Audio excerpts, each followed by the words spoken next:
I'm Daisy. And I'm Terri. And this is the Monday Mindset Podcast, where we share things of interest to us and hopefully to you. So let's get started with episode number 111.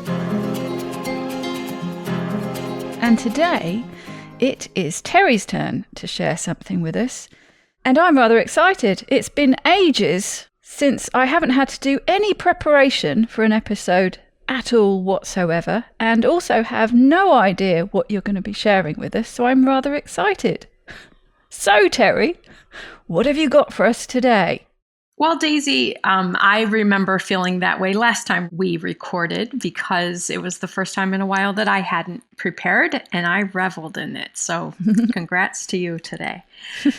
So I chose an episode from a podcast that I don't think either of us have shared from before, but you and I have often shared episodes from Impact Theory with Tom Bilyeu. And this is a podcast with his wife's podcast, Women of Impact. And her name is Lisa. Yes, you've mentioned it, but no, I don't think you've ever shared from it, but you have mentioned her and her podcast before. Yes, interesting. Well, you might enjoy her. She is from the UK. She's a little spitfire. Oh, yes, I remember that now as well. Yes. But the podcast is called Women of Impact, and the guest is a psychologist named Terri Cole. So I had an easy time remembering this person's name. Her book, she released a book called Boundary Boss, The Essential Guide to Talk True, Be Seen, and Finally Live Free. And the episode title is Psychotherapist on Setting Boundaries, Ending Manipulation, and Being Pushed Around. So I thought this would be a great topic for many of us. Yes, sounds very helpful.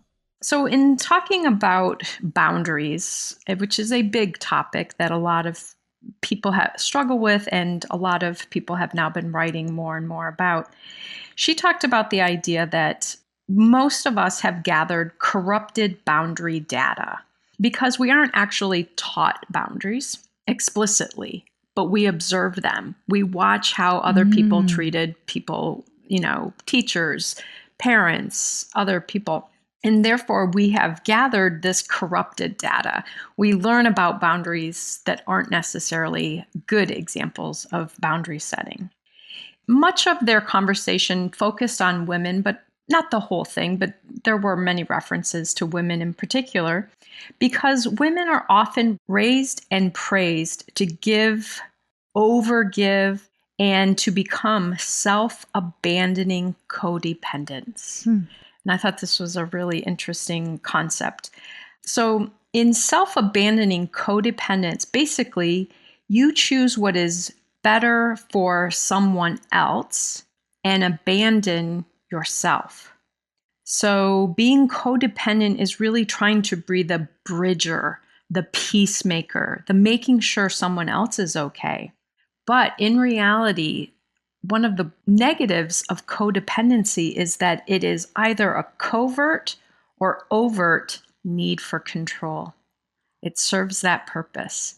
And listening to her describe this was enlightening for me because I'm always wondering, well, how does it help the codependent person who maybe is stuck in that pattern? Yes, so to be clear, the need for control is the person who is in the sort of put upon role. Yes. Right, interesting, yeah. Yes. So she was a therapist, and she found that oftentimes when she would have kind of these really strong women come in and she would start talking with them about codependency, they would say, "What are you talking about? I'm not codependent.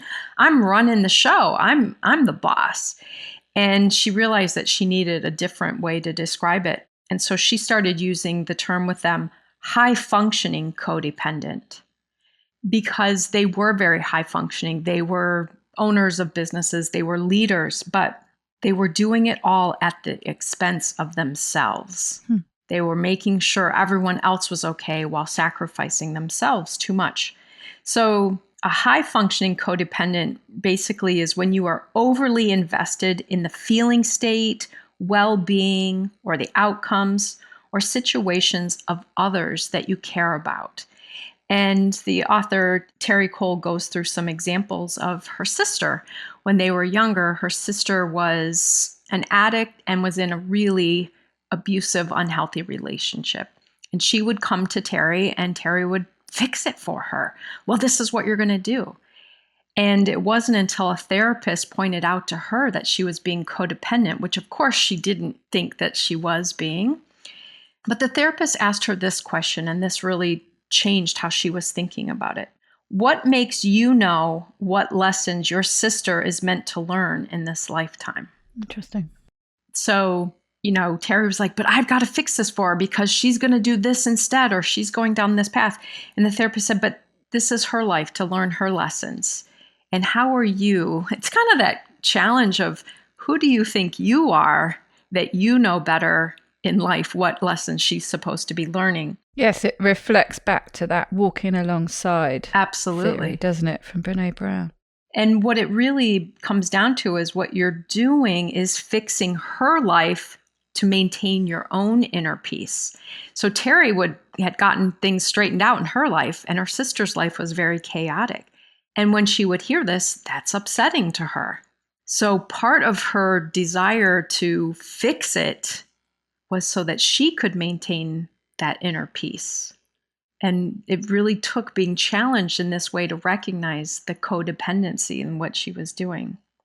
So she talks about from the book kind of a 5-step approach. Did not go into a lot of detail about these, but it sounds like an interesting book. She talks about the importance of self-awareness, then self-knowledge, self-acceptance, self-compassion, and lastly, self-mastery. So if you're going to improve your boundary setting, you're going to need these things. You're going to need to be more self-aware, have knowledge of what purpose it's serving for you, accept yourself, have compassion, and develop mastery. And she talked about one of the things that's really important to do in this is to become the observer without judgment in both figuring out our behaviors and listening and helping others. I think Lisa at this point was asking, but what do you do when someone like that comes to you and, maybe it's a friend or a sibling and they've got this chaotic, nasty situation going on? How do you not just tell them what to do to fix it? And she said one example is to work on helping them find their solution. Mm. So to be able just to reflect, what does your gut tell you? What are some of the ideas you've come up with? Rather than just give them your fix. And again, she talked about they often leave those situations feeling pretty good because you kind of ease their emotional tension, but you walk away with the emotional tension now.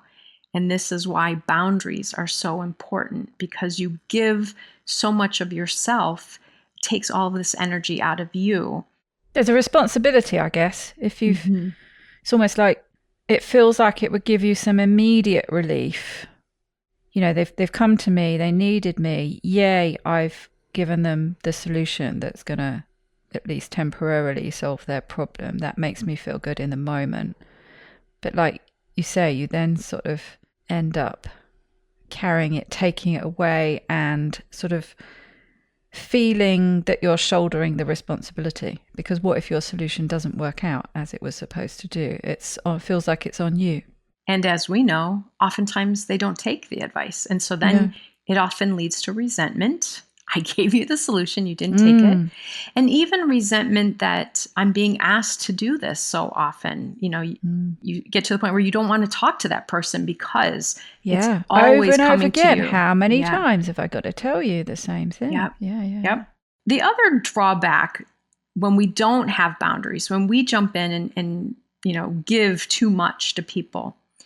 In this example with her sister, she also learned that in doing so, she was lessening the pain that would drive her sister forward to make the change she needed to make. Yeah, that makes sense. So to help them find their solution, you can't just give them their solution. You need to let them stay in some of that pain because that drives us forward.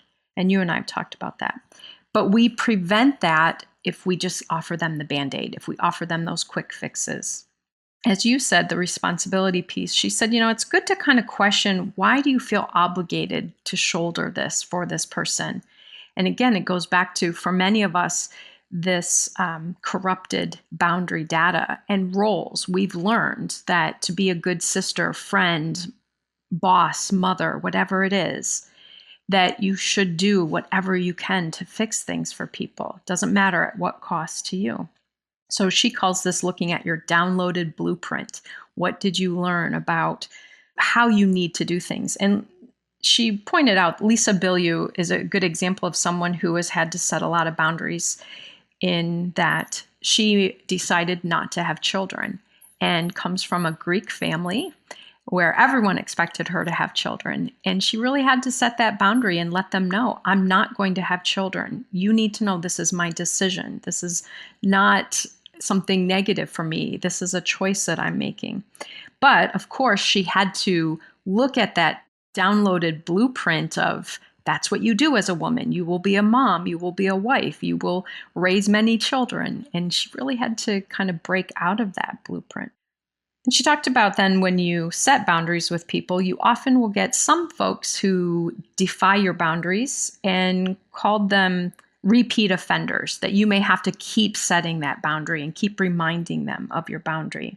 That's funny. I'd written a note to basically ask you about that. Yeah. What if somebody's, it's all very well when you're the one who's kind of making that choice and it's yourself that you've got to look at to stop jumping in and giving the advice. But what if it's them that's continuously putting you in that role, despite you trying to help them find their own solution? Terri shared an example that I thought was interesting from a client example where the client had said to her parents, they lived maybe in the same complex or the same little town or something. And she said, look, I want to ask that when you come over, you ask ahead of time, let me know that you're wanting to come over.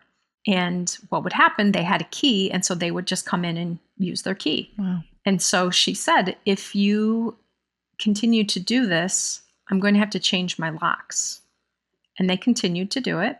And she goes through his examples of how to say the boundary. And she said, look, Dad, not only when you stop by does that scare me if you didn't already let me know, but it's an infringement on my privacy. Dad, you don't know, I could be walking around naked when you walk in using my key. So I need you to do this or I will have to change my locks. Parents continued to do this. So she changed the locks and they were devastated. And she said, this is what I explained to you. And that was a way to interrupt that pattern. And so you do often have to repeat the boundaries. You have to be clear on your boundaries. And I think it's important too, repeat offenders, that you not just say, oh, that's okay, no worries, because that lets them know I don't really mean this boundary and it's okay to break it. She talked a little bit then about women in this example, and that women often learn that femininity is about being self-sacrificing. As I said earlier, they get rewarded for it. And so for many women, it's hard to break that blueprint that this does not make me, this is not my role as a woman to have no boundaries or to overgive or overdo for people. Yes, gosh. I mean, when you think about, what did you call it? Corrupted data, all the different places we learn about boundaries. It's not only close relationships that we learn from, how our parents interact or friends or whatever it is. It's all the cultural references and things we see on TV and magazines and all. It goes on and on and on, doesn't it, when you think about it? I was just watching a video the other day of a woman, I can't think of her name right now, but she worked at NASA and she was the first woman scientist who was working kind of on the flight pattern stuff and the tech floor. And someone was interviewing her. She was in her 20s, wearing a short skirt. And he was saying, what's it like for you as a girl working here?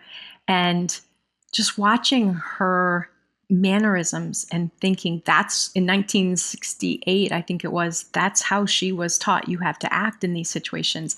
And obviously she became an attorney for women's rights and things. But I just thought, wow, that is such a great example of going along with how, you were to let people treat you at that time.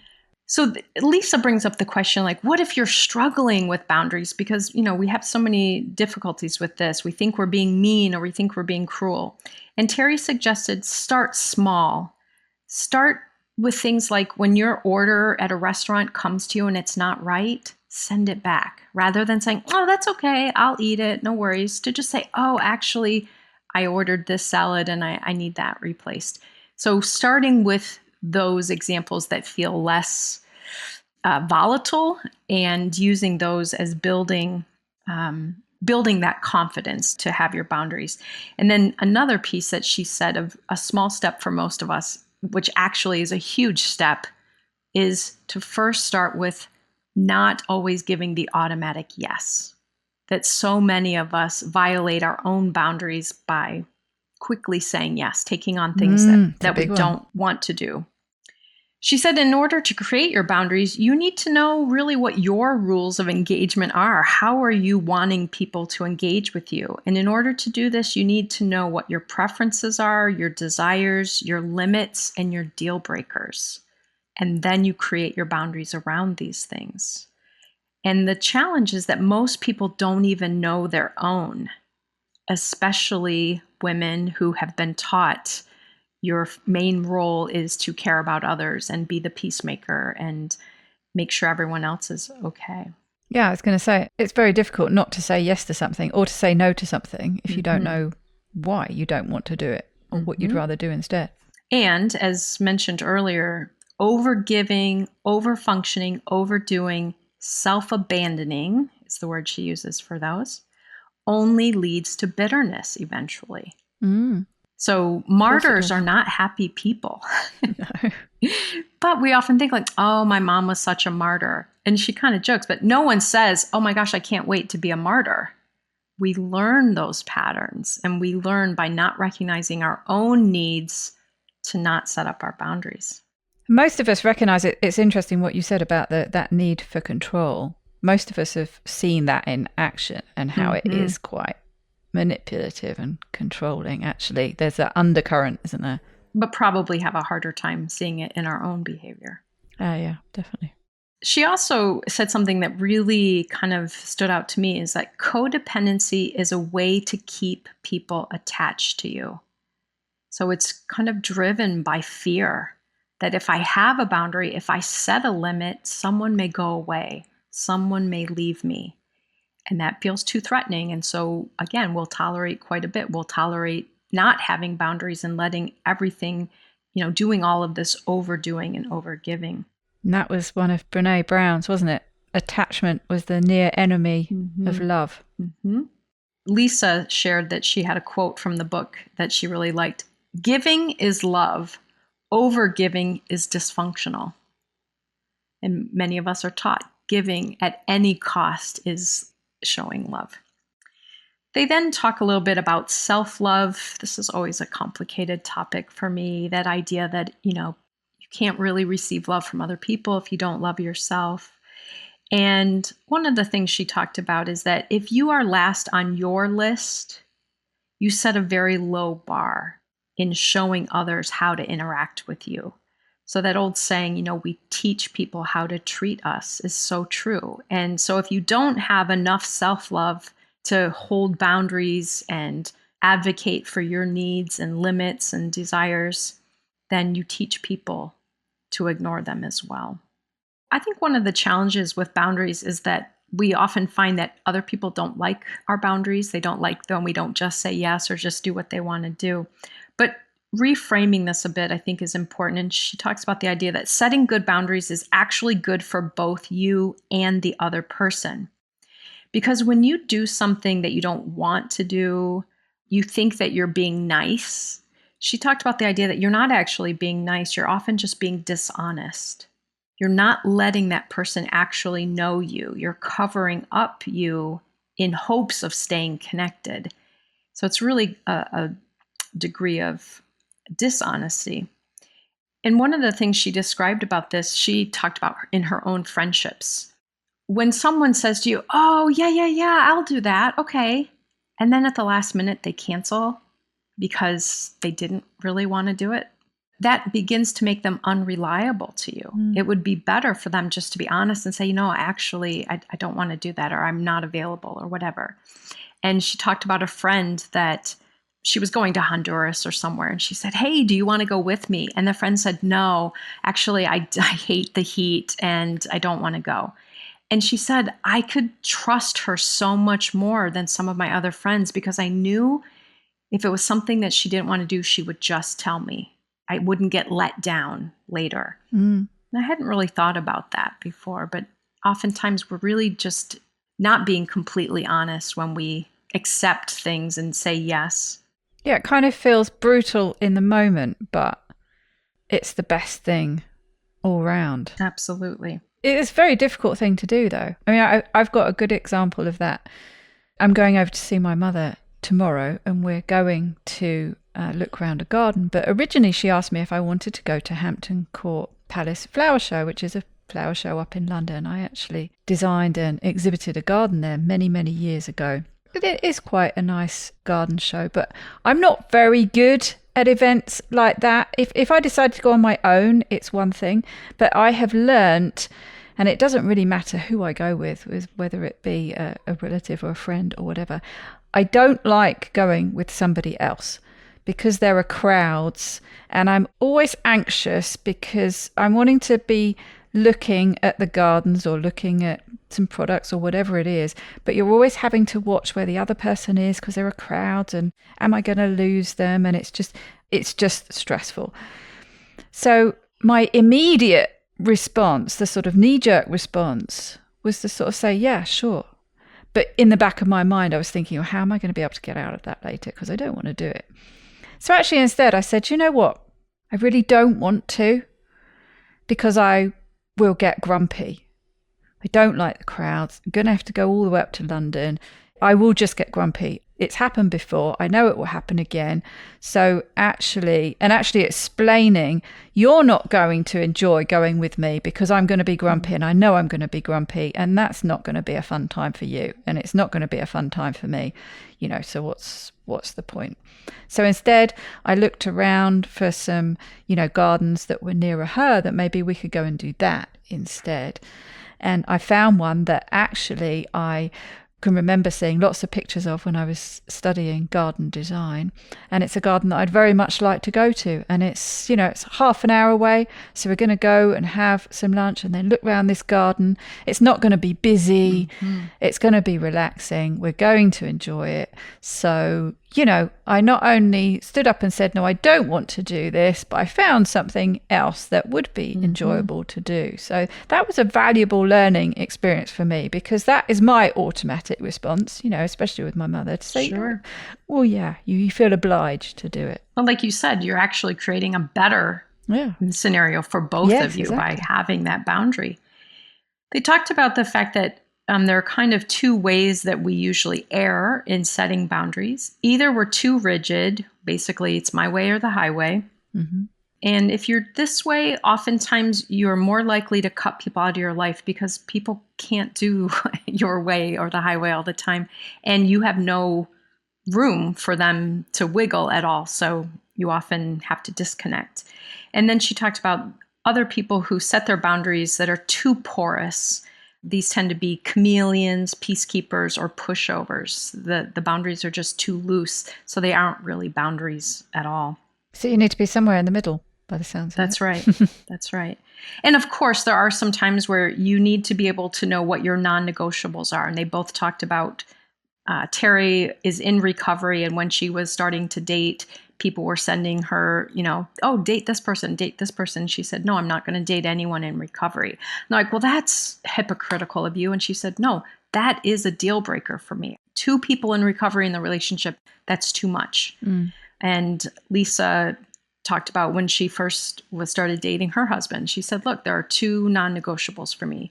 If you cheat or if you physically harm me, you're done. We're out. There's no negotiating. So it is okay to have non-negotiables. And that does not mean you're being too rigid in your boundaries. That comes back to that self-awareness. You've got to know what they are to set what your deal breakers are. They talked about a couple of ways that you can set boundaries, and they didn't go into a lot of detail, but she said that in the book, she gives hundreds or thousands of prompts. She said, I give examples of how to set boundaries from leaving a cult to declining a dinner invitation. You know, she really gives a lot of examples, which I think is helpful. A lot of us just need to have it kind of modeled. How could I say this? And she did kind of what you did and talked about the sharing how the behavior feels to you. Let's say, for example, someone is doing something that is a limit for you to say, when you do this, I feel like this, and I don't want to have that interaction with you like that. So this is, what I need. And similar to what you did with your mom, I'm going to be crabby. That's going to be unfun for both of us. So let's make a different plan. Lisa came up with the example. What she often will say to people is, I'm struggling with this, and this is how you can help me. So bringing them in from that level so they don't feel like their behavior is being criticized, but I'm struggling when we talk and you interrupt me. So the way you can help me with this is you can wait until I pause before you talk. A little less room for them to get as defensive in that example. She talks about in her book, she has a proactive boundary success plan. So of course you need to get the book to learn about this. But one of the things she talked about near the end of this that is a little bit disconnected from boundaries, but it's a topic that I love, and you've heard me talk about it before. She was talking about when we stay stuck, and the idea that really when we stay stuck, it's not that we don't know what to do. We don't like the reality of what we need to do. And so we stay in this limbo, and that in itself is a decision. We don't want to have to make the difficult decision. So we kind of just let life take its course, and therefore that is our decision. But she talked about in these examples to ask yourself about the secondary gains. And this is that concept that I've shared with you before. And people often are confused by what secondary gains are. And they're really that idea that you get something out of not making the decision, even though it might seem negative. And so she encourages them to think about, what do I not have to do or face or experience by staying stuck? So even though staying stuck seems negative, it's helping you to avoid facing something, experiencing something, or doing something. And then the return question is, but what do I lose by staying stuck? So helping people work themselves out of those places of being stuck.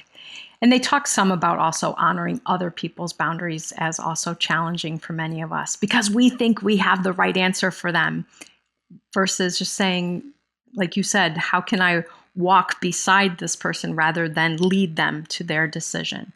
So it was a great episode. It was fun to listen to. And I just have to say, Terri Cole has an amazing voice. Like, if you just want to be like lullaby in your ears, listen to her. And she also has her own podcast that I have not started listening to. It just made me think of an interaction that we've had recently and something that we've talked about before. And it made me think of it when you were saying this decision of no decision. You're still kind of making a decision, but you leave it feeling a bit crappy. And I think we've both said to each other at some point, I'm feeling so pissed off because I've just got nothing done today. Mm-hmm. I had these plans and I didn't do anything. I just laid around on the sofa and binge watched TV all day, and I've accomplished nothing. And I was thinking about talking to you about this and saying, gosh, it really depends on the choice you make at the beginning of the day, how you leave that day feeling.